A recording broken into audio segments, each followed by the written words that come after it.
Ya. Listo.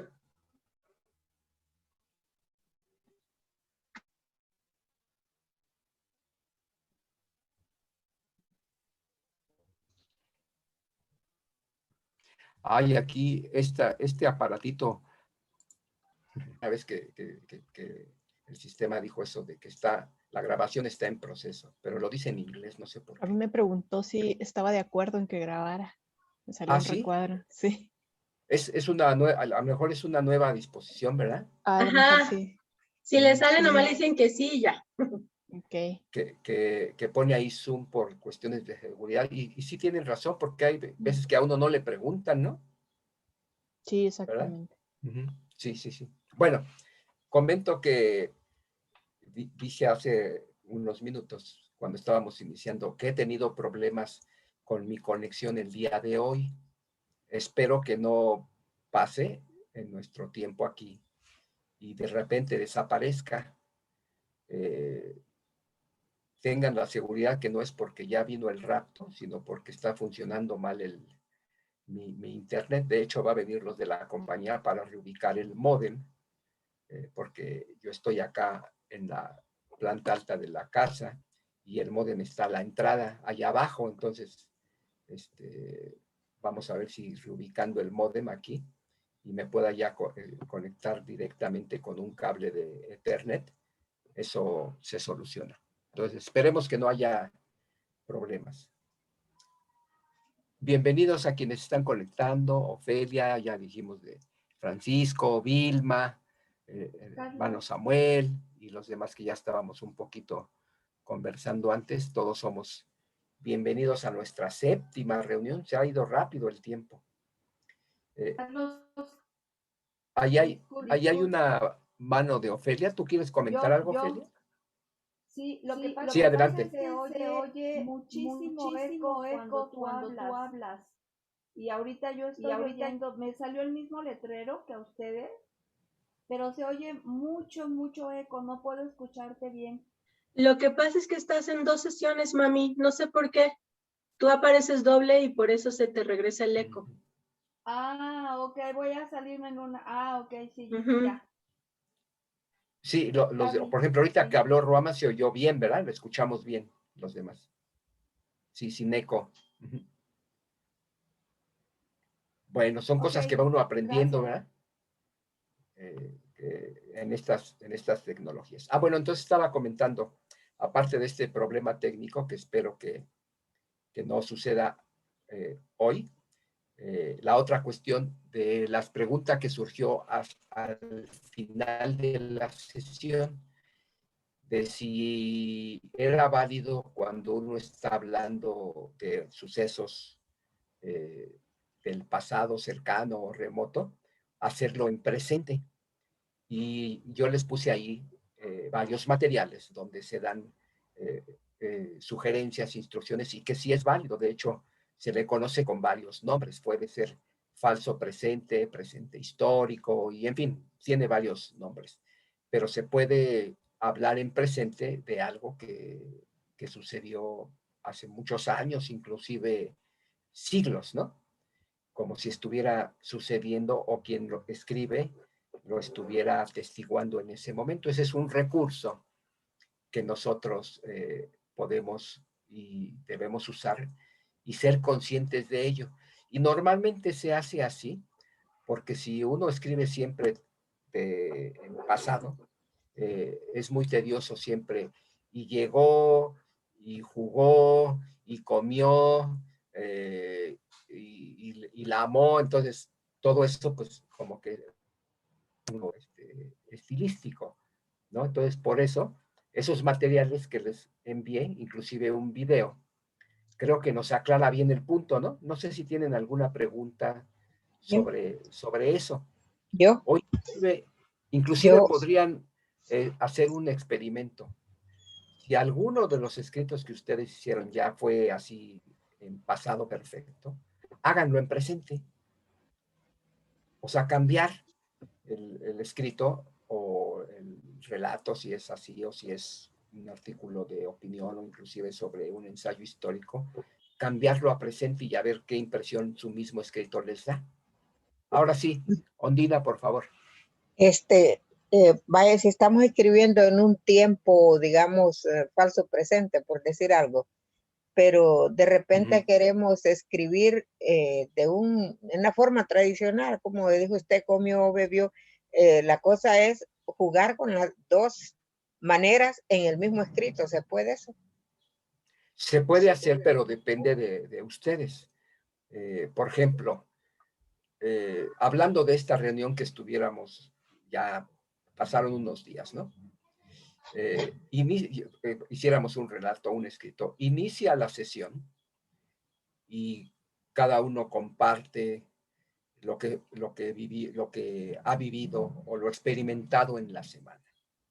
Punto, ¿no? Ondina, entonces recordó, ahí, ¿se dan cuenta? Estamos diciendo, usando en el mismo párrafo los dos tiempos. Pero podría decir, entonces, Ondina recuerda una vivencia que experimenta que había hacerlo así. Todo en presente, todo en pasado, una combinación, pero que siempre revisen para ver a conjugar en pasado, porque estamos escribiendo en pasado y realmente corresponda el presente. Entonces, pero sí se puede. Y de hecho, si ustedes examinan un escrito, un pequeño cuento, por ejemplo, el que leímos de Truman Capote, ¿se acuerdan de recuerdo de la infancia? Él juega con esos dos tiempos, ¿no es cierto? Lo hace ahí y si lo vuelven a leer y son más conscientes de esto que estamos diciendo, van a identificar por qué lo hace a veces de una manera, por qué lo hace de otra forma. Pero sí es posible. Si tienen alguna duda con los materiales que les envíe, nos aclaran bien la duda que podamos tener y el tono, el tiempo que vayamos a elegir.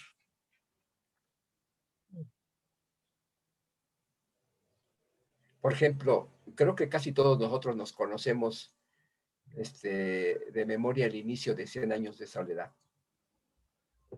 que inicia muchos años después, frente al pelotón de fusilamiento. El coronel Aureliano Buendía había de recordar el día en que su abuelo lo llevó a conocer el hielo, ¿verdad? Por ejemplo, varios le hicieron en su momento a García Márquez, ¿por qué no hizo en ese inicio todo en pasado perfecto? Dice, había de recordar, ¿por qué no le puso recordó o habría de recordar, sino había de recordar? Y bueno, él explicó por qué, porque algunos decían que era un error haberlo hecho así. Y bueno, no vamos a adentrarnos sobre todo lo que pasó y ustedes saben, hay polémicas respecto a literarias a varias de estas cuestiones, pero eso sucedió ahí en la novela. Y ahí en la novela ustedes van a ver cómo se juega con los tiempos verbales. Y la observación fue muy buena porque eso nos hace conscientes de algo que quizá no estábamos conscientes. Así como se acuerdan, si uno lo va a escribir en primera persona o en tercera persona, o a veces, como dijimos, el ejemplo de Hechos que es escrito por Lucas, a veces él se incorpora a la narración. Entonces fuimos y en otras ocasiones él lo cuenta como ellos se levantó, o él en segunda, perdón, se levantó Pablo en el Areópago y dijo, si leen Hechos con calma y anotan que a veces está narrado en primera persona, de plural, porque se incorpora Lucas, y cuando él lo hace en tercera persona, ellos, ellas o algo así. Quizá no habíamos notado eso, pero es interesante, ¿no? ¿Alguna observación más sobre esto, del tiempo que vamos a usar en nuestro escrito?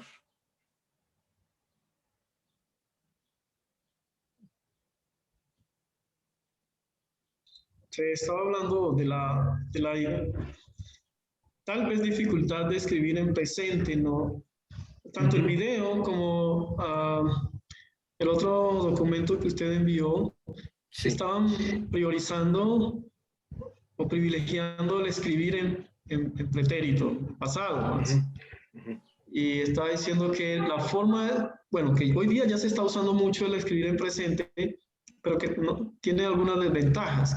Yo no sé si para nosotros y nosotras los que estamos empezando, lo más recomendable sería empezar escribiendo en pasado, meternos como en ese marco ya histórico, ya conocido de trabajar en pasado. Es una buena observación y también quienes lo hacen es una buena sugerencia. Dijéramos, lo voy a escribir en pasado. Cuando se hace este falso presente o presente histórico, es un recurso que usan quienes deciden hacerlo por distintas circunstancias, para hacer más vívida la experiencia o lo que quieren comunicar y demás. Por ejemplo, en mi caso, que varios de los libros que yo he escrito, que he publicado, es sobre cuestiones de historia. He hecho uso del falso presente, presente histórico. Por ejemplo, en el caso de cuando se bautizan el 25 de enero de 1521, en casa de Felix Manz, ahí en Zúrich, o de su madre de Felix Manz, escribí algún trabajo sobre eso, los que asisten y demás, ¿no? Una descripción del acontecimiento, y le puse una gélida noche en Zúrich. Y como sucedió en sábado a punto de anochecer. Punto.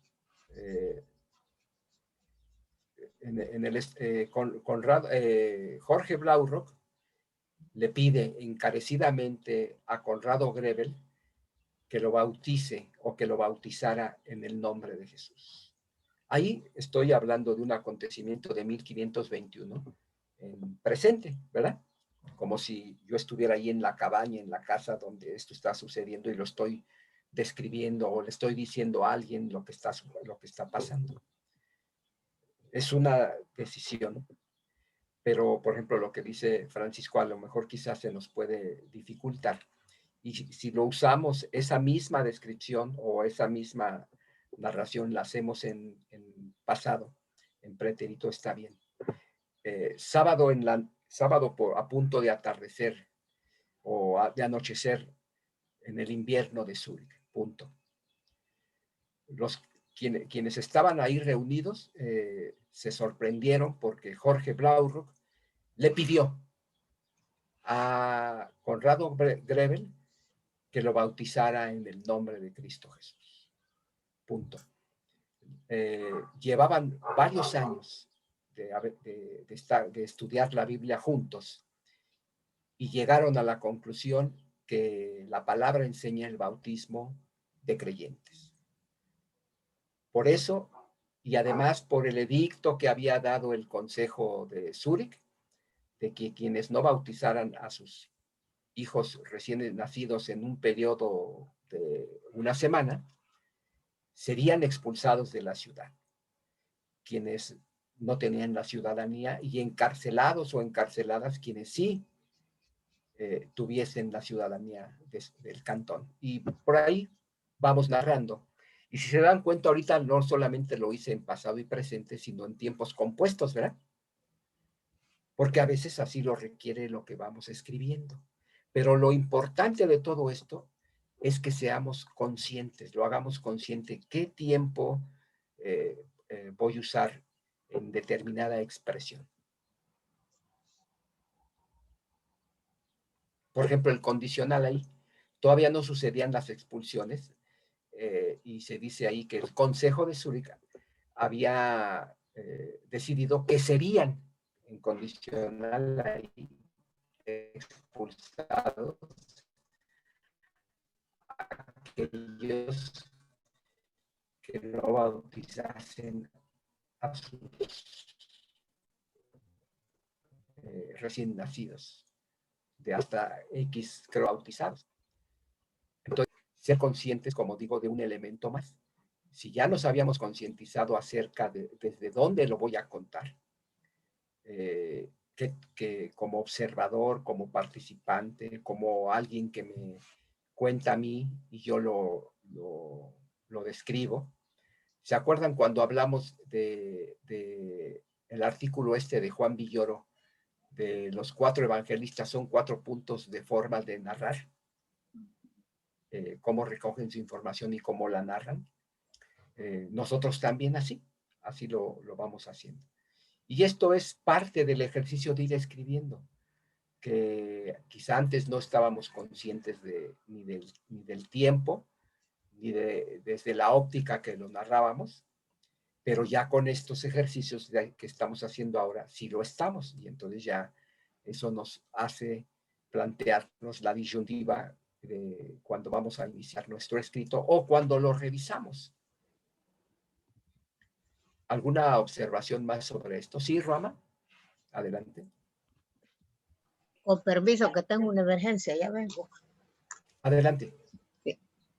Estaba pensando en esto que dices, en también cómo la intención de a la hora de elegir el tiempo en el que queremos escribir, ¿no? Estaba pensando un poco en mi escrito y la primera parte, que fue lo que leí, me gustaría dejarla así en pasado, justamente porque para mí es muy importante que quien me lee entienda que no me estoy viendo como víctima, que estoy contando contexto, ¿no? Pero el siguiente párrafo de lo que ya no leí cuando avancé, hay un pero ahora, y a partir de ahí comienzo a escribir en presente, como para hacer esa intencionalidad, ¿no? Hubo un pasado, pero ya no está, y ahora te voy a contar y de todo lo demás, ¿no?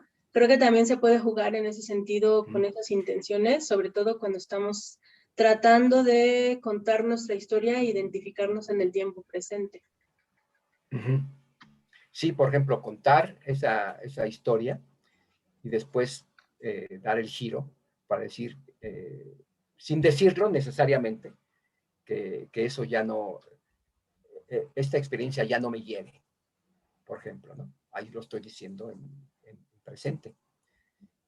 Sí, sí, claro, pero nos damos cuenta cómo, según lo que queremos comunicar, eso influye en el tiempo que vamos a usar, la óptica que le vamos a dar, desde dónde vemos, desde dónde narramos, desde dónde escribimos lo que estamos escribiendo.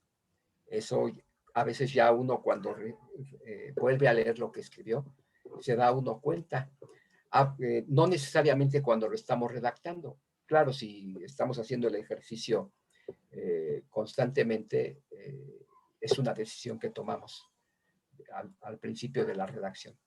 Pero a veces cuando estamos aprendiendo a ser conscientes de ello, al leerlo o leernos nuestro escrito en voz alta, nos damos cuenta de que quizá tenemos que cambiar el tiempo, o no, o jugar con los tiempos, ¿no? ¿Alguien más sobre esto? Francisco, que levantó el interrogante, ¿algo sobre eso más, Francisco? Yo estoy pensando un poco, gracias, hermano Carlos.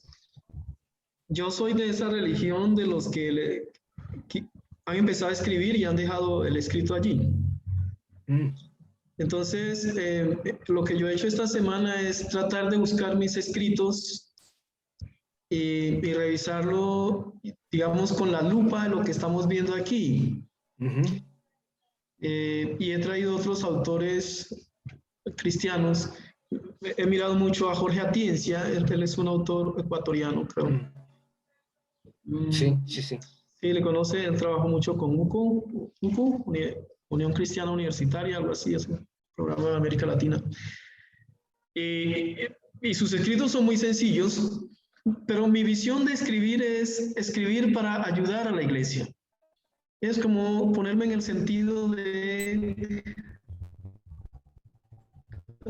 dar dirección, traer aportes, traer argumentos, interpretaciones, polémica. Me quedé en Jorge Atienza y ya después ya escuché. No sé si los demás. ¿Los demás me escuchan? Sí. Sí, lo escuchamos. Tal vez que el hermano Carlos tiene todavía dificultades.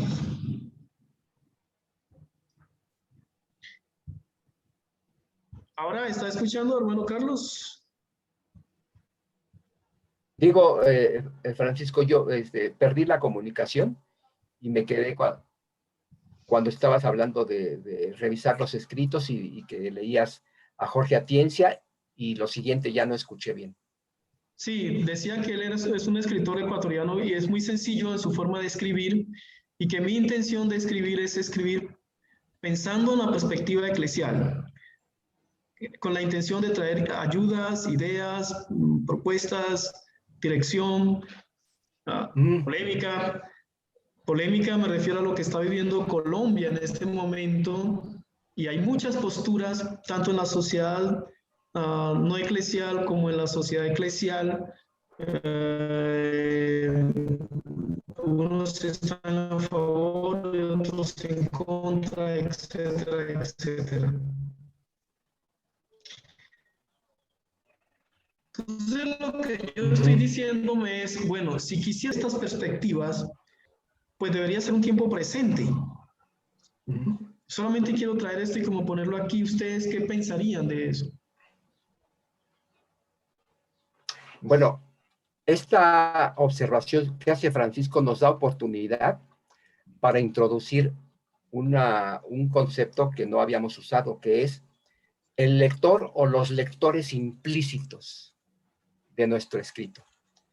Nosotros escribimos pensando en que es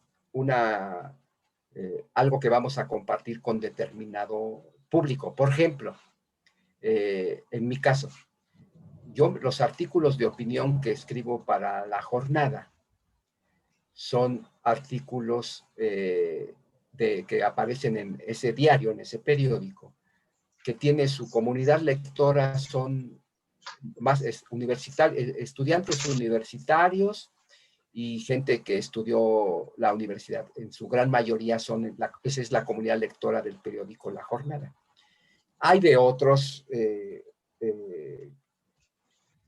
capacidades o escolaridades, pero la escolaridad es esa. Entonces es una comunidad lectora con lo que uno puede usar determinados conceptos, palabras, porque supone uno que tienen conocimiento de esas palabras, de esos conceptos, etc. Pero eso mismo, si yo lo voy a escribir para el público más heterogéneo, por ejemplo, para una revista eclesial, tengo que ser consciente de no usar lenguaje técnico, frases más cortas, no recurrir a palabras elegantes que quizá están fuera del universo semántico de aquellos que quiero alcanzar, etc. Entonces, los lectores implícitos a los que yo quiero alcanzar con lo que escribo tienen mucho que ver con lo que voy a escribir. Y en este caso, por ejemplo, si lo que está un público más heterogéneo, no tan unificado, hay que tener eso presente. La manera en que uno lo va a hacer, también párrafos un poco más cortos, recurrir más al punto y seguido en lugar de tantas comas. Y la otra, cómo poner en palabras que comuniquen y comprensibles algo que puede ser complejo, pero que se puede explicar de una manera muy sencilla, porque se acuerdan que yo comenté que no es lo mismo pensamiento complejo que pensamiento enredado. porque pues hacemos a la gente que dice, pues, ha de estar muy interesante si lo entendiera, pero no sé qué quiso escribir o qué quiso decir. Bueno, ahí, Ruama. Sí, Ruama. Sí, gracias. En eso que estás diciendo, Carlos, yo, bueno, creo que es la clave, es lo que acabas de decir, no es lo mismo pensamiento complejo que pensamiento enredado, porque algunas veces yo creo que se puede malinterpretar, lo voy a decir así llanamente, que al pueblo no hay que enseñarle conceptos profundos, por ejemplo, hablando de teología, porque no lo va a entender, entonces mejor matízalo de otra manera. No le enseñes a leer la Reina Valera 60, no le entiende, pues mejor Dios habla hoy, o sea, no quiere decir que son prácticas negativas, solamente que a veces llevan de fondo esta mala interpretación de que la gente sencilla no va a entender.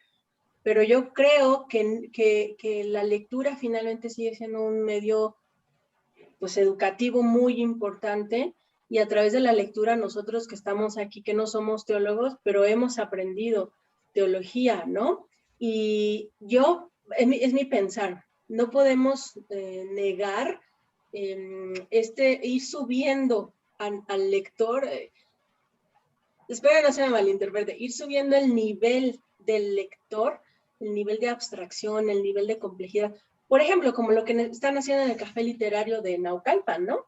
Que empezaron con Erich Fromm, o sea, en lugar de leer El Principito, pues órale, El arte de amar de Erich Fromm, ¿no? Que es una lectura intelectual en ese sentido. Creo que, pero tiene que ver con esto que tú dices, o sea, no es que no enseñamos conceptos duros, digamos, de teología o cosas así, sino que más bien hay que escribirlos de una manera que sean asequibles para todas y para todos. Ese es el reto del escritor, pero no es una tarea como de negarle a la gente el conocimiento, ¿no? Sí, a no ser que uno pertenece a un círculo académico pequeño, donde el lenguaje técnico es lo usual, donde nada más se leen entre esa comunidad y no aspiran a trascender de ahí, bueno, pues está bien. Pero si nosotros lo que estamos queriendo comunicar es para un público más heterogéneo, tenemos que ser conscientes de eso. Y no es de menosprecio a las personas, sino de comprensión del universo semántico en que cada persona está, ¿verdad? Por ejemplo, no es una cuestión de no entender, sino de no manejar ciertas palabras, ciertas figuras del lenguaje, conceptos, por no haber tenido la posibilidad de una determinada escolaridad, pero son gente, y yo lo he visto en grupos de estudio bíblico, en barrios pobres, populares, muy, muy capaz de leer su vida, por ejemplo, y de superar las condiciones tan difíciles que les tocan vivir cotidianamente. Entonces, eso de lectores implícitos, o lectoras implícitas, es algo que también nosotros debemos preguntarnos. Bueno, ¿y esto que yo estoy escribiendo, para quién va a ser? Por ejemplo, Francisco, si nos tuviera que explicar o escribir a quienes no tenemos el contexto colombiano de por qué ha explotado como está explotando las demostraciones contra el gobierno, no es por generación espontánea que está pasando.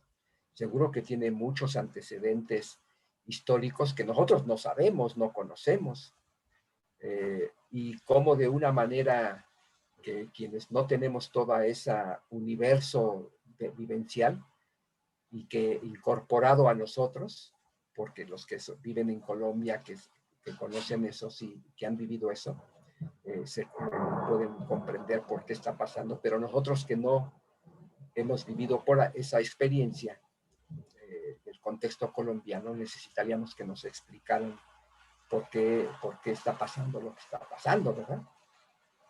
Hay una larga historia, ¿no es cierto, Francisco? Sí, así es. Hay una larga historia y no es fácil de comprenderlo. Puede resultar complejo.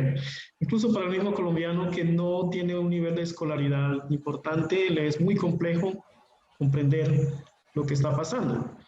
Entonces, lo que uno pudiera decir es,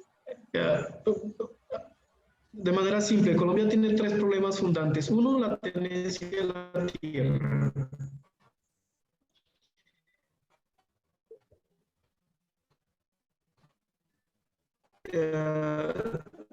Dos, la exclusión histórica. Y tres, el elemento étnico. Entonces, algunos y resulta que Colombia es un país multicultural, multiétnico, y la clase gobernante no acepta eso. Entonces, por ejemplo, ayer hubo la marcha de los que se denominan la gente de bien, que son los que se creen la clase árida, y mañana va a haber la marcha del pueblo. Pues entender esas complejidades, pues va a necesitar mucho tiempo. Entender por qué las violencias y las respuestas vías armadas, guerrillas, etcétera, etcétera, y las contrarrespuestas de los grupos paramilitares, etcétera, etcétera, pues necesita tiempo, ¿no? Necesita tiempo. Yo no juzgo ni culpo a mi compatriota que no entienden el tema, porque su nivel de escolaridad muchas veces puede no ser el mejor, pero el entramado colombiano se da allí. Uno, la tenencia de tierra. Parece que la tierra es fuera de propiedad solamente de los que han dominado el país por mucho tiempo. En ese sentido se revela al campesino, y noten que las guerrillas nacen de los campesinados. En ese sentido se revela al pueblo y dice, yo también tengo parte, yo también cuento. Y el tema étnico de las exclusiones, resulta que aquí hay blancos, negros, indígenas, mulatos, aquí hay de todo. Y como que se necesita que se abra el espacio para que todos quepamos. Y digamos que esas pueden ser las raíces. Y ya las manifestaciones pues son los brotes que se ven en las noticias del uno contra el otro.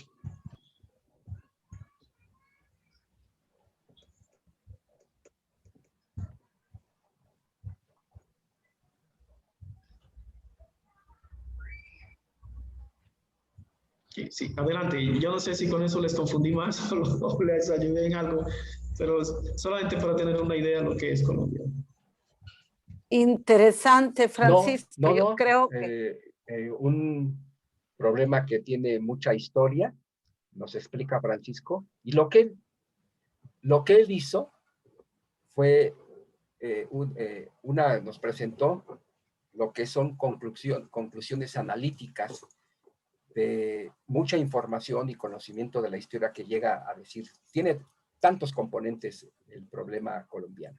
Es lo que se conoce en ciencias sociales como el proceso de abstracción. Bueno, de toda esa información, ¿qué es lo que saco o entresaco de ahí para explicar la situación? Tiene muchos componentes, pero estos componentes son los que me parecen torales o centrales.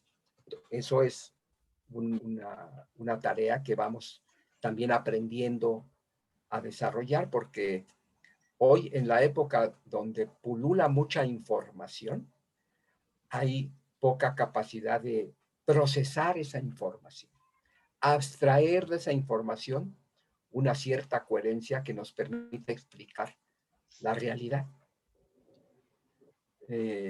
Hacemos una construcción de esa realidad. La realidad no se nos revela así solita, ¿no?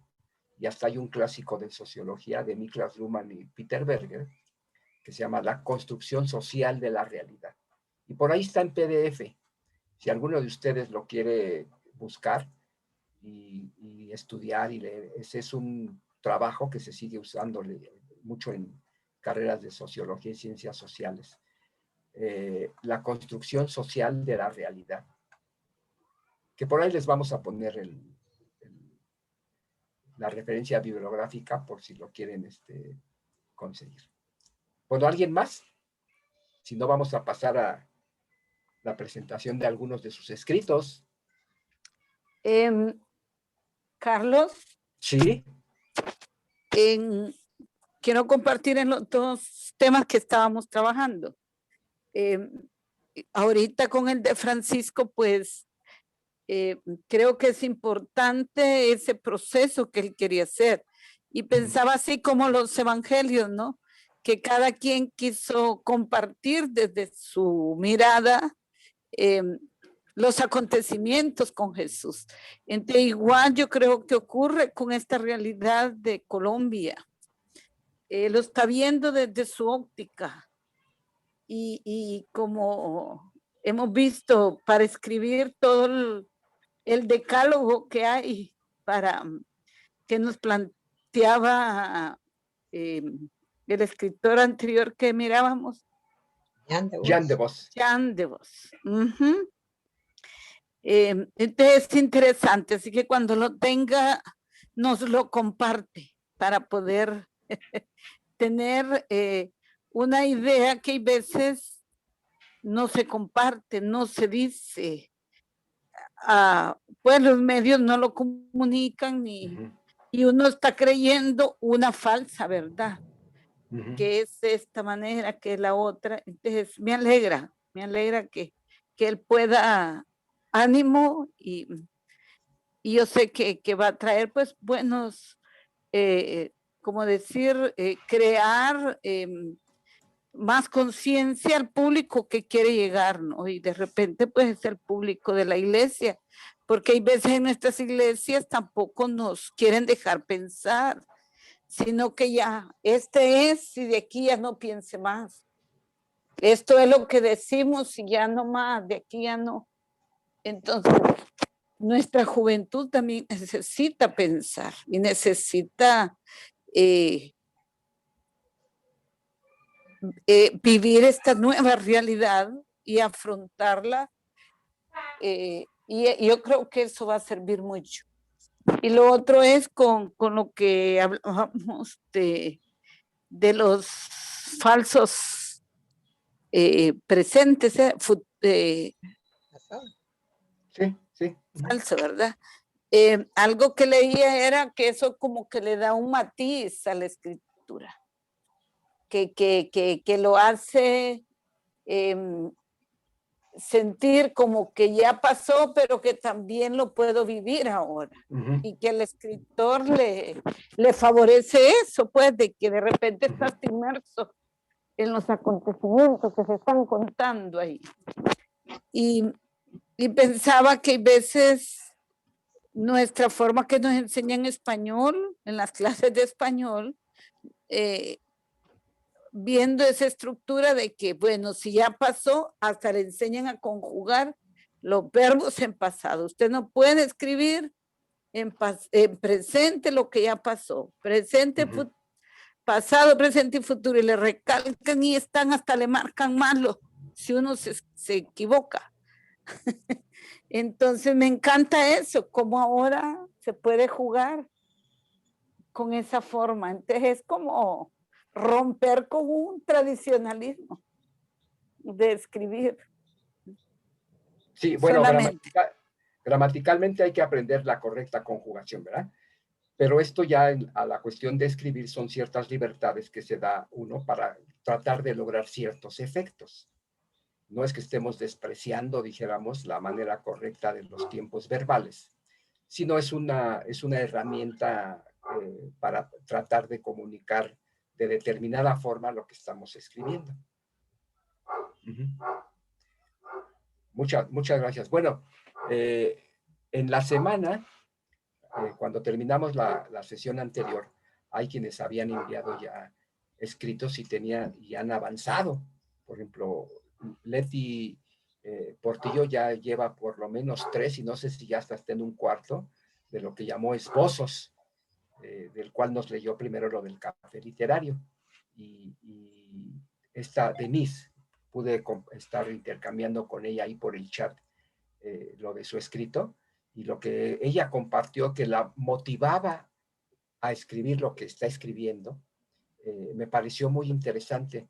Y sería el tiempo, Denise, quizás si antes de leernos lo que nos vas a compartir, nos dices lo que me comentabas en el chat, ahí por el WhatsApp, sobre lo que te motivó a tratar de hacer un escrito como el que estás haciendo. Sí, claro. Pues bueno, Mi intención para escribir, bueno, yo quiero escribir un libro, estoy escribiendo un libro, de hecho no lo quiero, ya lo estoy haciendo. Y mi motivación eran mis 2 hermanos mayores. Yo soy la primera creyente en mi casa. Y pues eso sucedió hace como 5 años y medio más o menos. Y para ellos creo que ha sido como complicado ver ciertos cambios en mí, verme tomar ciertas decisiones en estos 5 años. Y me motivaba mucho escribir algo para ellos, para que ellos lo pudieran entender de la misma manera en la que yo lo fui entendiendo. Cuando yo conocí a Cristo, yo lo conocí así, en un momento, en un instante. Creo que, de hecho hay un capítulo que se llama Dios no cabe en un tuit, es un capítulo de mi libro, donde puedo describir, en un tuit puedo describir mi encuentro con Cristo. Pero me impresiona mucho, o ya cuando me puse a reflexionarlo más, pues me impresionó mucho ver que en realidad Dios tenía toda una vida preparándome para ese momento que yo puedo describir así tan breve. Y entonces, lo primero que empiezo a hacer cuando yo fui creyente, pues es empezar a investigar, porque obviamente yo tenía muchas dudas y como que había cosas que yo cuestionaba mucho. A lo mejor creo que mucho tiene que ver mi profesión. Soy abogada y me gusta mucho llevarla contra a veces. Entonces empecé a cuestionar mucho la Biblia y tenía muchas preguntas. Y tengo ahorita la convicción, la certeza de que Dios fue contestando cada una y fue poniendo como todo en orden. Entonces, toda esa recopilación o toda esa información que yo tengo, pues la quiero poner, la quiero plasmar en un libro, utilizando un método cronológico. Para mí fue más fácil entenderlo así, empezar desde, así como está escrita la Biblia, ¿no? Empiezas desde Génesis y vas avanzando y vas avanzando y vas viendo todos los tipos y todos los principios que apuntan a Jesús y ver todo lo que la Biblia incluye, toda esa diversidad, pero que al mismo tiempo pues es un solo objetivo, ¿no? Entonces ir pasando por toda esa cronología hasta llegar a Jesús y luego ver que todavía continúa, ¿no? Porque todavía nosotros estamos esperando a que él regrese. Y se me hacía muy interesante podérselo plasmar a mis hermanos en combinación con mi vida, con lo que fue Dios en mi vida. Para mí hay momentos muy claves en mi vida, aún sin ser creyente, que Dios utilizó para que pudiera llegar ese momento así oportuno y que pudiera, pues pudiera darse ese encuentro del que yo hablo. Entonces empecé a escribir. A mí me gusta mucho Fernando Savater. Me gustó mucho un libro que me obligaron a leer, que ya lo hemos mencionado aquí, el de Ética para Amador. A mí me encantó que él escribiera a su hijo. Entonces yo empecé a hacer algo similar, no es igual obviamente, pero es así como lo mismo. Mi libro empieza con una carta para mis hermanos, donde les empiezo a dar como a decirles por qué estoy haciendo esto, por qué empiezo a escribirles y empiezo a hablarles de que Dios es lo mejor que me ha pasado y que quiero compartirlo con ellos, ¿no? Es como, está en forma de una carta. Y luego, como es algo cronológico, lo titulé Vivir a Pasos. Se llama Vivir a Pasos porque, bueno, yo en un tiempo viví así. Yo padecí una enfermedad física, hasta hace poco que me tuvieron que reemplazar la cabeza de fémur. Y había una etapa en mi vida donde yo tenía que contar mis pasos para no dañarme. Entonces utilizo esa historia que para mí y para mi familia pues no era así como agradable, pero la utilizo como para dar ese sí, o sea, como para, es como toda la columna vertebral del script, del libro, porque así es como creo que Dios llegó a mi vida. Fue dando pasos para llegar a ese encuentro. Y si lo hago más amplio, pues fue dando pasos a lo largo del relato de la Biblia. Son pasos que él va dando para hacer como su revelación en lo que era Jesucristo. Entonces voy como intercambiando esas tres cosas. Les voy a compartir a lo mejor un pedazo de la introducción para que entiendan un poquito más. Ahorita estoy estoy perfeccionando un capítulo y estoy empezando a escribir otro, pero ahí tuve como muchas dudas que ahorita les cuento si quieren ya cuando leamos un pedacito. Les voy a compartir pantalla. Muy bien, muchas gracias.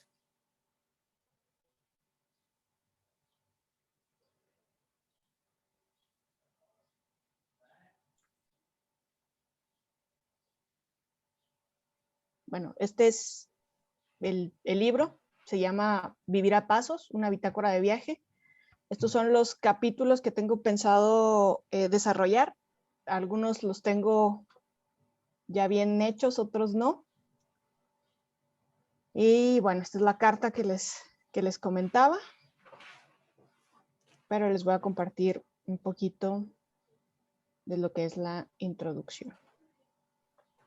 Antes de lo de la introducción, sí. de lo de la carta, por lo menos sí. el primer y segundo párrafo, ¿no lo puedes leer? Claro que sí. Porque dijéramos como que lo que va a gobernar el resto, ¿verdad? Ese es el propósito, por qué lo haces, qué esperas, qué te motivó, etcétera, ¿verdad? Sí. Adelante, sí, nada más para darnos una idea. Bueno, como es una carta, pues empieza con mi balazo, que es Gustavo y Pablo, así se llaman mis hermanos. Ustedes han estado en mi pensamiento mientras he escrito cada una de estas líneas. Mi intención es que sepan cómo lo conocí y cómo es que me enamoré. O quizás deba decir cómo fue que me encontró y cómo es que se quedó con mi corazón.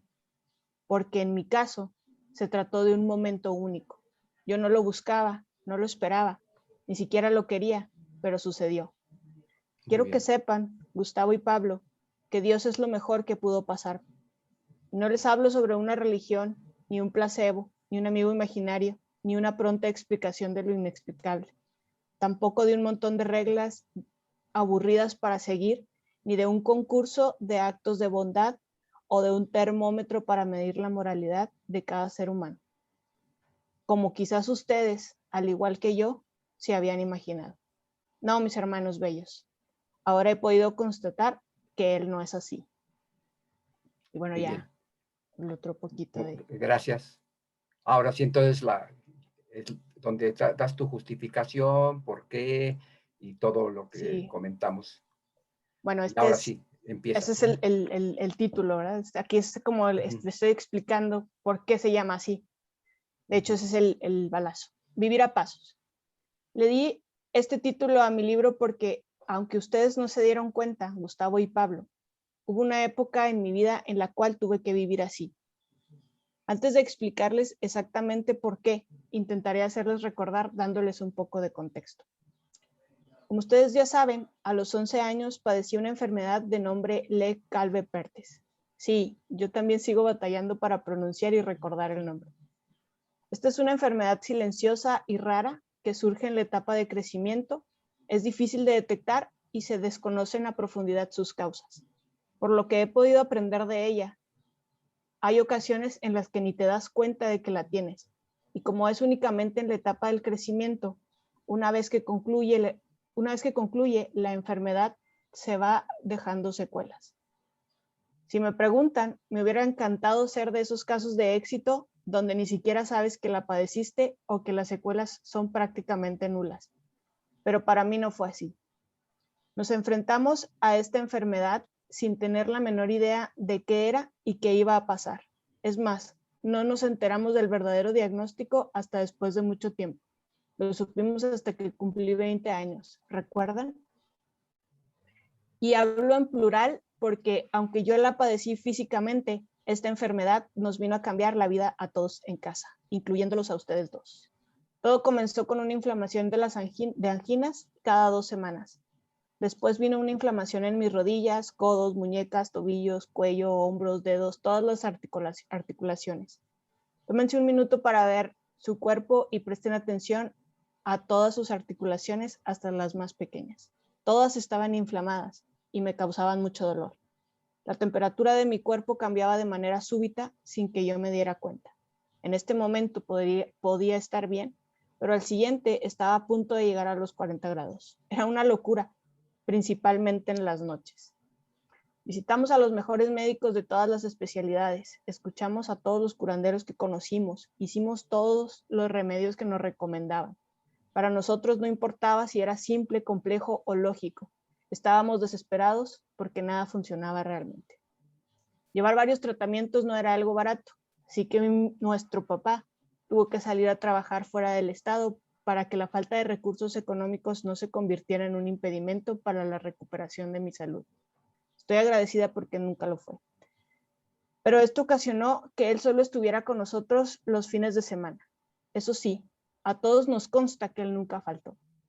No importaba lo cansado que pudiera ser viajar tantas horas, mi papá siempre estuvo pendiente de que no nos faltara nada. Lo admiro mucho porque no debe ser fácil tener que salir y dejar a tu familia sabiendo que uno de tus hijos padece un problema de salud grave y que por tu trabajo y porque te tienes que asegurar de que todo esté cubierto, no puedas estar presente. Como mi papá no estaba, mi mamá se tuvo que dedicar a mí de tiempo completo. ¿Están de acuerdo conmigo en que ella es una heroína? Estarán de acuerdo conmigo en que ella es una heroína, porque no debe ser fácil cuidar sola a 3 hijos, y menos cuando la menor de ellos padece una enfermedad de la cual no habías escuchado anteriormente. Mi mamá no podía ni dormir, primero por la preocupación de no tener idea de a qué nos estábamos enfrentando, y segundo, porque alguien debía estar pendiente de cuando la temperatura subía a esos niveles exuberantes. Ustedes nunca nos vieron, pero varias veces a la semana ella y yo llorábamos juntas. Yo porque no soportaba el dolor en mi cuerpo, ella por la frustración de no saber cómo ayudar. Una y otra vez vi cómo se le caían los mechones de cabello por tanto estrés. Aún así, mi mamá nunca tambaleó. No hubo una sola ocasión en la cual quisiera darse por vencida. Yo sí, muchas veces, pero ella jamás. Y luego entran ustedes, mis queridos hermanos Gustavo y Pablo. No puedo dejar de mencionarlos porque cuando veo en retrospectiva esta etapa de enfermedad, pienso en lo valientes que fueron, porque no debe ser fácil vivir con una hermana menor enferma y unos padres que, aunque los amaban con todo su ser, debían hacerse cargo de la situación de su hija. Y no sé qué sería de mí si tuviera que enfrentarme a la realidad de que alguno de ustedes dos creció con una enfermedad como esta. ¿A ustedes les consta? ¿Cuánto falta, Denise? Falta todavía algo. Bueno, si quieres, comentamos sí. hasta aquí, ¿sí? Ok, sí, muy bien. Regresar al grupo. Qué bueno que ya has avanzado, tienes un avance amplio. Sí. Muy bien. Primero, antes de las observaciones de los demás sobre lo que te motivó a escribirlo y desde dónde lo haces.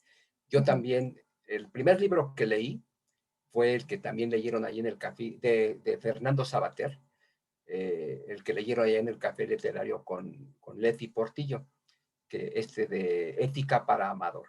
Un libro que les recomiendo mucho porque este gran filósofo español le explica a su hijo adolescente Amador por qué es importante tener principios éticos, una moral que gobierne la vida, las decisiones, por qué no hay o no debe haber un relativismo donde todo es válido, la convivencia social. Es un libro muy bonito y es así, dirigido a su hijo adolescente.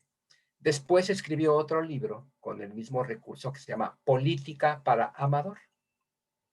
Y ha escrito muchos libros de filosofía y también novelas y demás. Y respecto a la forma que decidiste tomando esta idea de Fernando Savater. Hay otros autores que han hecho lo mismo, por ejemplo, no a una persona en especial, sino más abierto, dando razón de por qué creen lo que creen o por qué no creen lo que no creen. Y el clásico más conocido de todo esto es el de toda esta temática o de esta forma de hacerlo, es el de Bertrand Russell, el de ¿por qué no soy cristiano? Si han ustedes escuchado de este filósofo inglés, que no solamente no era cristiano, sino ateo, y dice, ¿por qué no soy cristiano? Tiene muchas ediciones.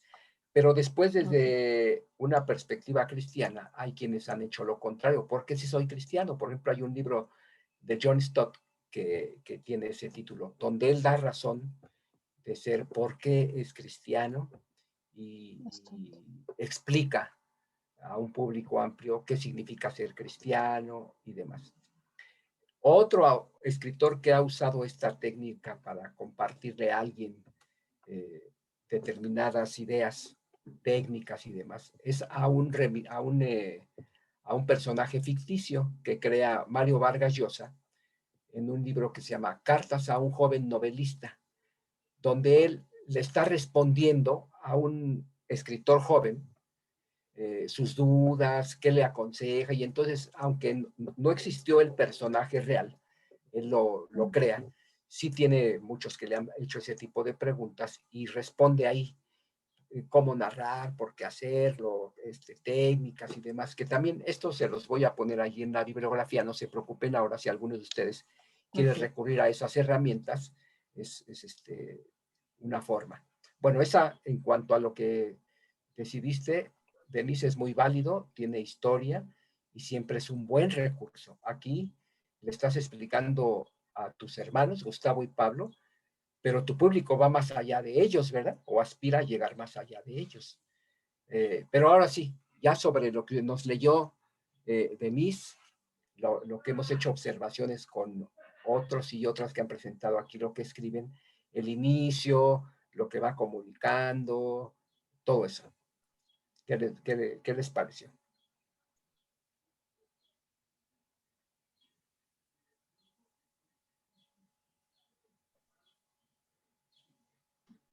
Increíble, sobre todo por la motivación. Yo creo que a veces todos tenemos necesidad de decir algo, ¿no? Y queremos comunicar y bueno, los que somos cristianos lo hacemos con la mejor intención. Y pues los que no también, ¿verdad? Es como que queremos dejarnos en escritos y así. Pero creo que lo que tú has hecho es muy bonito, ¿no? Porque estás pensando en tus hermanos, te preocupan mucho y por eso has hecho todo esto, ¿no? Y bueno, yo he sido testigo un poco de cómo Denise ha estado con este proyecto desde hace ya más de un año y creo que algo que la caracteriza mucho es la disciplina. Quiere hacerlo, pero no se quedó. O sea, quiere hacerlo por una razón muy loable, pero además se ha disciplinado en escribir, como hemos hablado aquí, ¿no? O sea, se ha sentado, lo ha invertido, me consta, y creo que es muy bonito, Denise, esto que haces. Dios, yo creo que Dios nace del corazón de Dios y Él te va a bendecir, ¿no? Entonces, soy tu fan. Sí. Sí, la motivación es muy importante. Por ejemplo, una motivación puede ser agradecerle a alguien, ¿verdad? Algo, o el ser heredero de un cierto proceso y también hacerlo ahí. Por ejemplo, a mí mucho de lo que me ha motivado a escribir, sobre todo varios de mis libros, es que se me hace muy triste y muy injusto muchos personajes que pasan al olvido, que quedan por ahí olvidados y que dice un historiador que el deber de los historiadores es volver a sentar a los muertos en la mesa de los vivos. Están ahí, algo nos pueden comunicar y varios de mis libros son sobre personajes así, olvidados, que un poco queriéndolos traer otra vez a la vida y que sean partícipes del diálogo con los vivos y los vivos con ellos. Y la motivación de Denise, como ya dice Ruama, es un impulso grande, ¿no, Denise? Que me imagino que cuando estás desfalleciendo, dejas el escrito por un tiempo, te acuerdas de Gustavo y Pablo y dices, no les tengo que comunicarles, ¿no? Sí, tengo que ponerme a escribir. Me levanto de lo que esté haciendo. ¿Cuántas páginas llevas escritas? Híjole, no sé, lo que pasa es que tengo los capítulos por separado, pero estoy en la mitad del cuarto ¿De capítulo. cuántos capítulos son? ¿O tienes el proyecto? Son muchos capítulos, voy a compartirles otra vez. Son muchos capítulos porque una cosa que a mí me gusta mucho cuando leo bien. es que sean capítulos cortos, que tiene que sean muchos. Se fijan, son todos estos capítulos. Sí. Unos todavía no tienen nombre, otros ya más o menos tengo la idea y todo. Son como 20 y tantos, 25 más o menos. Bien. Pero pretendo hacerlos cortos para que sea como más rápido. Sí. Bueno, pero va a ser de considerable extensión.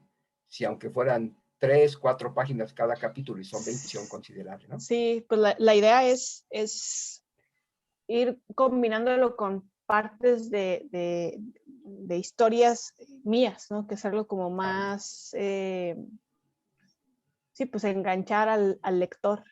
Entiendo que mis hermanos pues lo van a querer leer, pero pues no nada más es para ellos, ¿no? Es para el público que sea como ellos. Y con el inicio, con el balazo de Denise, ¿se acuerdan cómo empieza? Dando paso. Sí, Karen, ¿te acuerdas? Bueno, yo lo que recuerdo es con el nombre de los dos hermanos. Bueno, esa es la carta, ¿se acuerdan? La carta donde les explica lo que va a contar después. Ya después en lo que nos leyó, que no es la carta, sino ya el primer capítulo, entiendo, da ahí un inicio muy cortito. ¿Se acuerdan? Vivir a pasos. Y después explica por qué hasta eligió esa expresión, vivir a pasos. Nos dice que, nos dijiste verbalmente que tenías que contar los pasos que dabas, ¿no, Denise? Sí, tenía que dar 370 pasos y luego tenía que descansar. Al principio era como muy frustrante, tenía que descansar 5 o 10 minutos porque no nada más era soportar el dolor, sino que se podía convertir en una crisis, se podía inflamar y tenía que durar varios días reposando. Entonces al principio era frustrante, pero después fue como una práctica muy buena para mí porque eso me daba, esos 5 o 10 minutos yo me llevaba un libro, me ponía a leer y podía así como que hacer más cosas. Entonces esa es la parte que digo, pues es como lo que hace Dios, ¿no? De algo que pudiera ser como lamentable o malo, Él siempre logra sacar algo muy bueno. Muy bien. Ahí, esa figura es muy bonita, muy interesante. Vivir a pasos, punto. Está corto, está contundente. Y después lo que yo entiendo nos va a explicar un poco que la vida deberíamos de tomarla como un proceso de rehabilitación. Mirar dónde pisamos, ¿no? Hacerlo con calma. Saber dónde vamos pisando. No confundir el terreno y desbarrancarnos.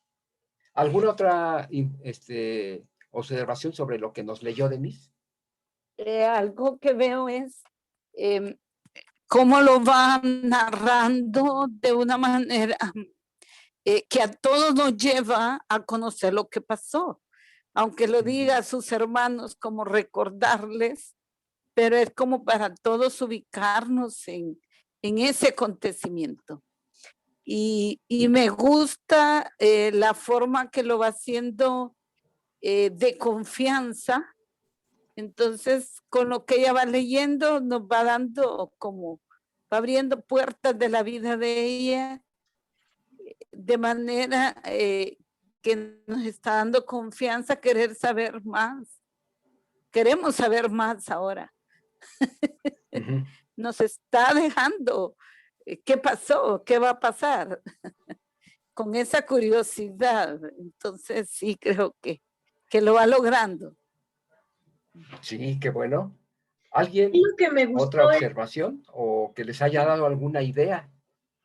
A mí lo que me gustó es este recurso de incluir a sus hermanos, porque aunque no los conocemos, muy pocas veces los autores hacen como esta implicación de la familia y luego además en la historia de la salvación de una persona, ¿no?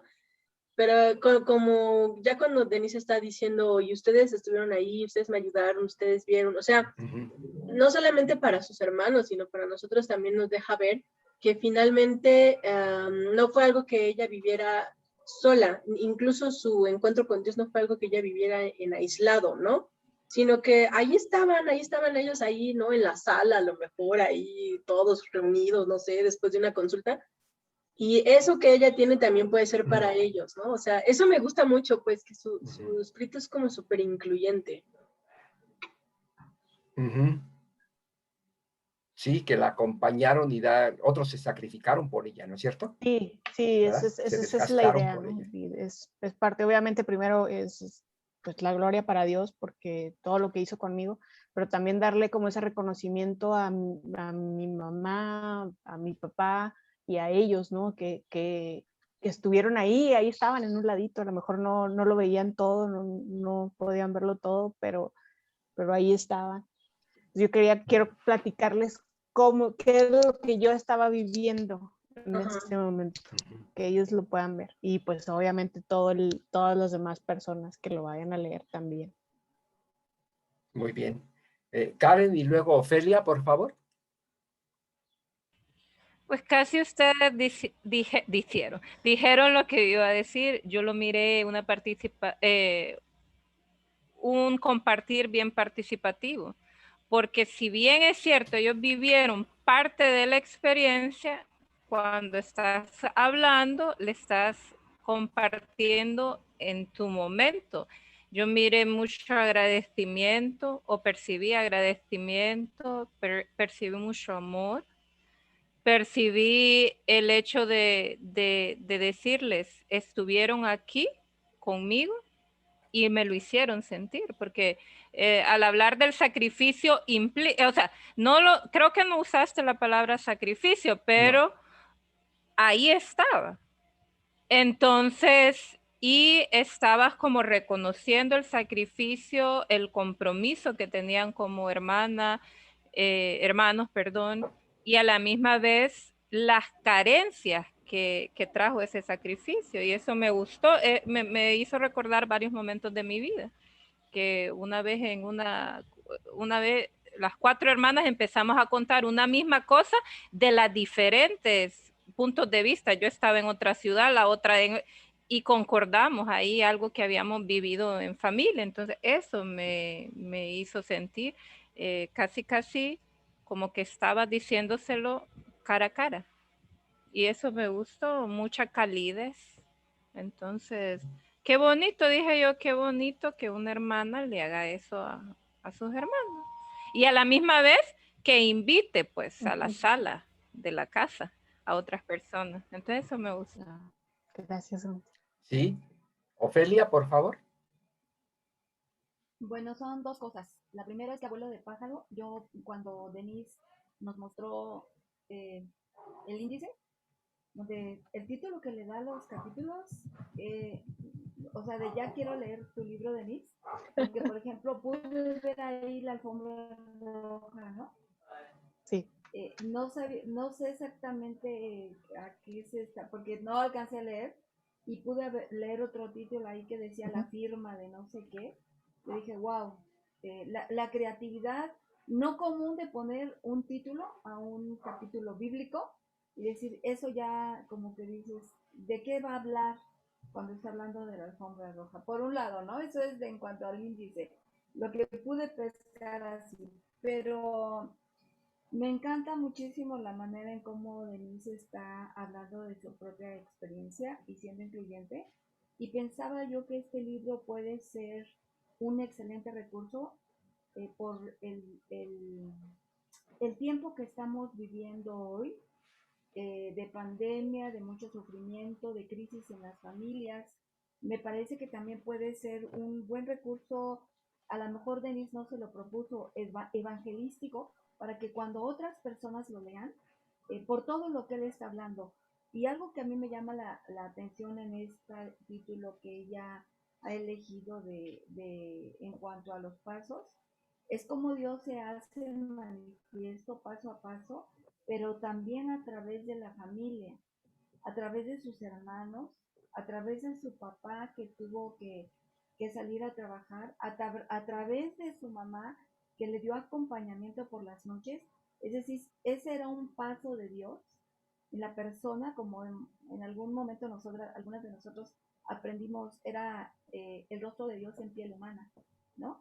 Y es algo muy bonito cómo es que Denise logra conectar estos pasos, cómo Dios camina y la encuentra a través de todas estas acciones amorosas de sus hermanos.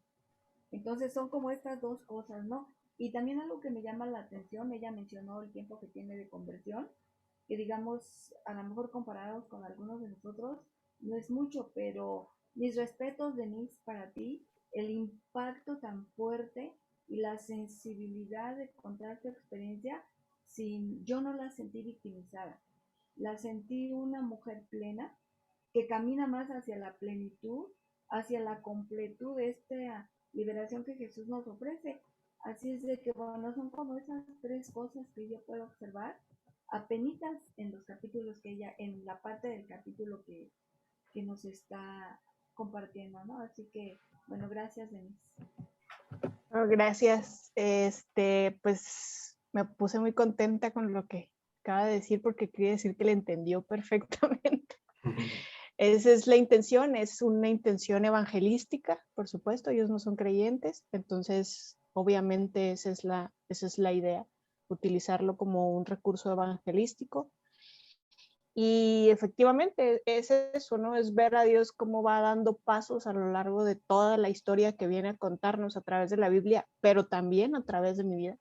Y todo, o el paso más grande es esa experiencia, esa etapa de enfermedad que es lo peor que pudo pasarme, pero que ahorita no lo cambio por nada. O sea, Dios lo utilizó de tal forma que ahorita yo puedo decir que es gracias a eso que yo pude llegar a muchos años después a conocer. Desde ahí él lo estaba planeando. Entonces, pues sí, gracias por sus comentarios.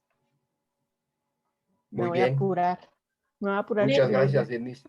¿Tienes un tiempo que te has fijado para concluir? Pues sí me había fijado uno, pero luego me dio el bloqueo del escritor. No tengo un tiempo para concluir. Lo que estoy haciendo es más bien como le estoy dedicando 7 horas a la semana para escribir. Y cuando me puse un tiempo así, que dije, para tal fecha tengo que acabar, me estresé demasiado. Era así como que ya no lo quería ni ver y así como, no, mejor me voy a poner a hacer otra cosa. Sí fue como un reto muy grande. Entonces, ahora lo que hago, porque aparte quiero que sepan que lo disfruto mucho escribir. Es así como mi hobby. Entonces, lo que hago es que más bien respeto mucho mi tiempo entre semana para sentarme a escribir. Entonces, pues espero avanzar. Bueno, algo muy bueno nada más. Nuestro hermano Samuel quiere comentar algo sobre lo que comentó Denise. Como ustedes vieron, ya tiene ahí los títulos o ideas sobre 20 y tantos capítulos.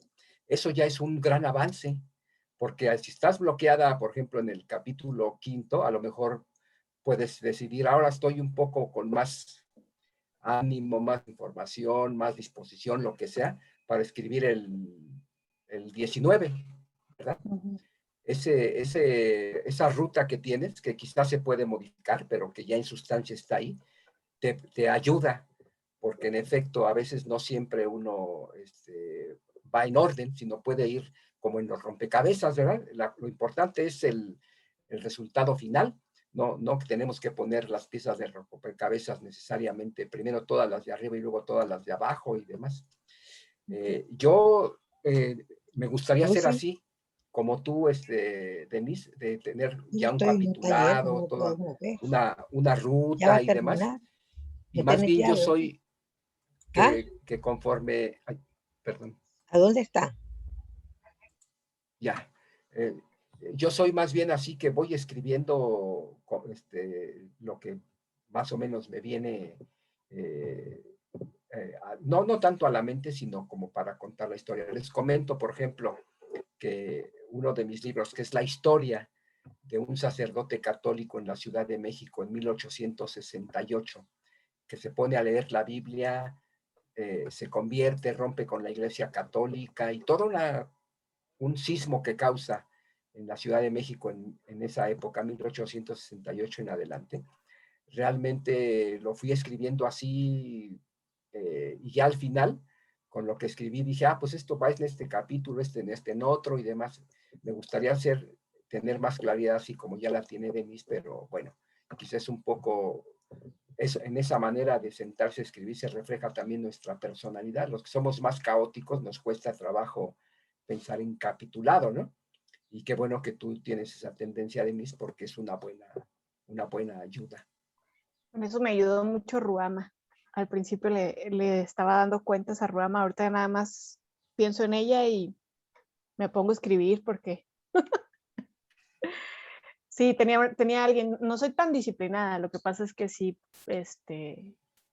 por ejemplo, en el principio fue así como que, a ver, Ruama, ayúdame para rendirte cuentas a ti. Ya no le he Bueno, rendido. fíjate, Denise, ahorita esto que nos estás diciendo es un recurso para, entre comillas, obligarnos. Hay historias de varios escritores que es interesante leerlas de cómo finalmente pudieron escribir, porque alguien que leía sus avances los obligó. Por ejemplo, hay un autor mexicano del siglo XIX que yo admiro mucho, que leo mucho, porque fue un gran escritor, periodista, novelista, poeta, ensayista, profesor y no sé qué tanto, Ignacio Manuel Altamirano. Él escribió un libro que se llama La Navidad en las Montañas, y ahí cuenta cómo su editor se puso en la puerta, no dejó entrar a nadie y no dejaba salir a Ignacio Manuel Altamirano hasta que le entregara las páginas del día y las mandaba inmediatamente al taller para que se compusieran para imprimir. Y entonces ya después él da cuenta. Y hay varios escritores, escritoras que tienen historias así. Entonces no es un mal recurso. Quizá algunos de nosotros aquí que podríamos tener nuestro confidente y decirle, mira, si no te entrego, pues a ver cómo le haces y presióname más. Es algo que a lo mejor descubriste en el camino, pero que ahora podrías aconsejar a alguien más. Pues sí, sí. Es un recurso interesante. Ahora sí, nuestro hermano Samuel, por favor. Pues yo le quería decir a Denise de que me encanta la manera en que introduce su libro dirigiéndose a sus hermanos con estas expresiones de que yo no sabía que me iba a pasar, es más, yo no lo busqué, me ocurrió, me pasó. Desde ese momento está compartiendo su fe y nos está dejando en suspenso.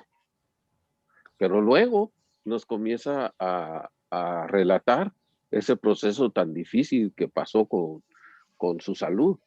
Es muy interesante ese ir y ese venir, pero me imagino que al final en todo lo que va a ir describiendo nos va a llevar a ese encuentro con Dios y nos va a explicar con más detalles. Así que se me hizo bastante interesante. Esperamos el resultado final. Sí, muy bien. Muy bien, gracias. ¿Algún otro comentario, Denise, algo más que quieras agregar? No, pues es todo. Muchas gracias por sus comentarios. Pues me da como mucha confianza y me da como más presión también escribir. Me anima mucho, me motiva para seguir haciéndolo. Y ahí se los voy a pasar en cuanto termine. Ahí les voy a mandar el libro para ver qué les parece. Sí, cómo no. Y así como cada uno de los que ha compartido, que es escrito, ha tenido una motivación, por ejemplo, Leti quería fijar lo que ella llama esbozos, o puede llamarse instantáneas, o imágenes de la vida de una congregación, y empezó con la que nos compartió del Café Literario y otras 2 que ha escrito y otras más que va a escribir. Ahí ya tiene un trabajo que también puede ser un libro. Lo de Ruama, que ya nos contó que es más una especie como de itinerario de cómo experimentó la libertad de algo que la tenía lastimada y demás, también ahí ya tiene una ruta. El caso de Marjorie, que nos leyó su trabajo y que ahí supimos más sobre ella, sobre que es canadiense, catracha y mexicana, y nos acordamos de su inicio, de su balazo, adiós gringuitas, ¿verdad? Y luego ya explica que no era gringuita y demás. También de Lisette, que nos compartió, y quién más nos ha compartido acá, Vilma y Ondina, ¿verdad? Francisco también. No, hermano, yo no les he compartido. Nos dijiste algo sobre de tu motivación de la cuestión psicológica, ¿no, Lisette? No es sobre la física cuántica, pero sí, cierto. No la he compartido, pero si quieren la comparto. Bueno, ¿qué te parece si para ser justos con el tiempo y que tengamos buen tiempo de observaciones y eso, nos lo compartes la próxima sesión? Sí, claro que sí. Sirve que me dan más chance de para acomodarlo, lo acomodable. Sí, sí. Oye, Lisette, no sé si conoces a un científico cristiano que es de Cambridge, que él es un renombrado científico y que explica su fe en varios lugares y debates y todo eso. Él se llama John Lennox. ¿Sí lo has leído? A lo mejor te puede ayudar. No, pero gracias, sí. Para cómo explicar cosas que la mayoría no comprendemos, como estas cuestiones que lo que tú vas a hacer y nos lo pone en un lenguaje asequible. Sí, exactamente, John es que el Lennox. problema es el lenguaje. Luego utilizamos palabras que no las asociamos con el cristianismo bueno, y además como que a veces hasta las satanizamos, pues. Entonces sí es algo complicado. Y ahora hay conceptos que no todo el tiempo se la puede uno pasar explicando, porque si no, no avanza en el escrito. Tiene uno que dar por sentado que la gente que nos va a leer algunos conceptos entienden, pero sí los claves, ¿verdad? Pudieran facilitarnos a quienes no venimos de las ciencias duras. Y nuestro hermano Samuel, con reflexiones devocionales que ha escrito, si también nos puede compartir para la próxima sesión, Samuel. Sí. Porque ese material, entiendo, ya está impreso y sí, ya está impreso, ¿verdad? Y está circulando. Con gusto yo lo puedo compartir. ¿Que son reflexiones devocionales de todo un año? Es un desafío. Bien. Se llama A Solas con Dios. Perfecto. Sí. Perfecto. Pues ya se vio ahí, tiene un número de páginas considerables. Al ponerlo ahí ya, que como 200, un poquito más de 200. 244. Fíjense, muy bien, qué bueno. Nuestro hermano Samuel es más bien reservado y callado, pero bien tiene ya producto que compartirnos, y eso es muy bueno. Yo creo que como atrevido. Bueno, ¿qué les parece entonces si en este caso Lisette, Samuel y alguien más que quiera hacerlo la próxima sesión? ¿Tú, Karen, quieres hacerlo también? Lo hacemos prácticamente, yo nada más introduzco la próxima sesión unos 5 minutos y ustedes comparten su material y hacemos algunos comentarios finales, recomendaciones, y celebramos virtualmente, ¿no? Con la bebida que cada quien quiera traer y el platillo que cada quien quiera traer a nuestra sesión. ¿Sí, Ruama?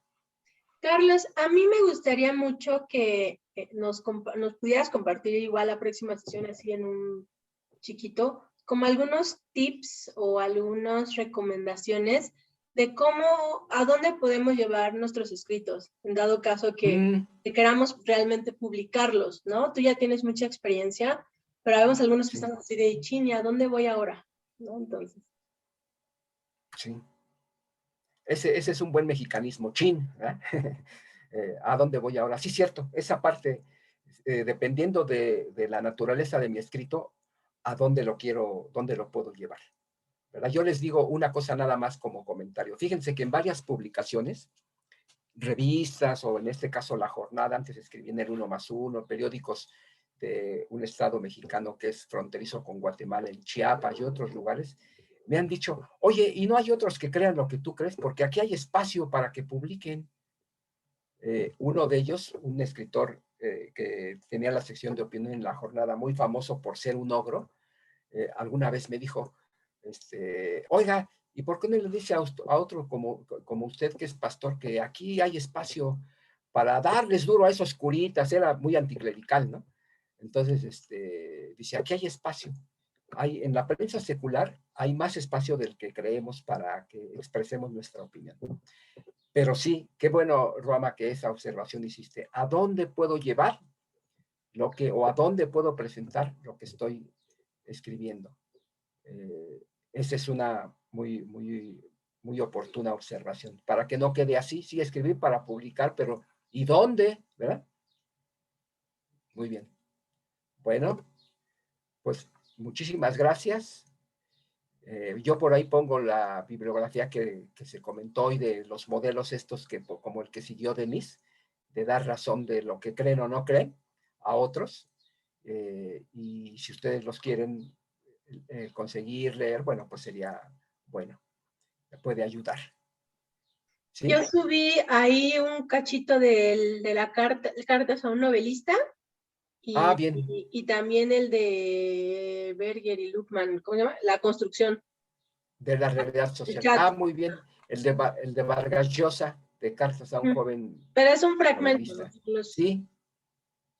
Bueno, el libro no es muy grande, ¿eh?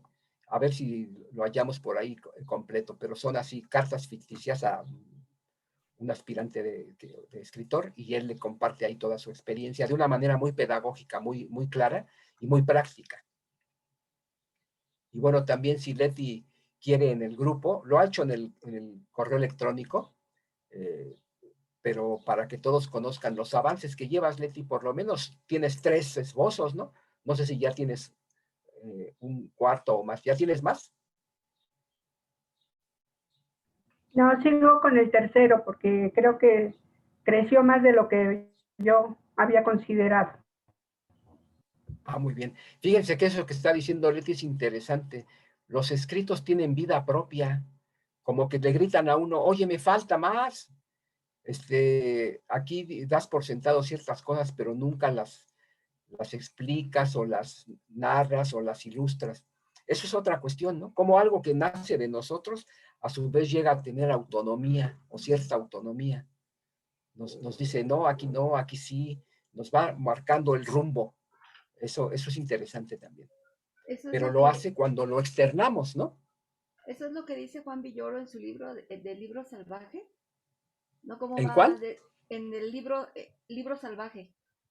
¿Han leído ese libro, el libro salvaje? Es maravilloso ese libro. Es muy bonito. Cómo va describiendo que su tío le da vida a los libros, ¿no? Y él dice justamente que los libros son quien encuentran al lector, porque el lector que los va a leer tiene una habilidad muy especial. Y así me recordé ahorita lo que acabas tú de decir, que tienen vida propia, y es cierto, sí. Es cierto. Era también lo que decía García Márquez, que ya cuando él terminó.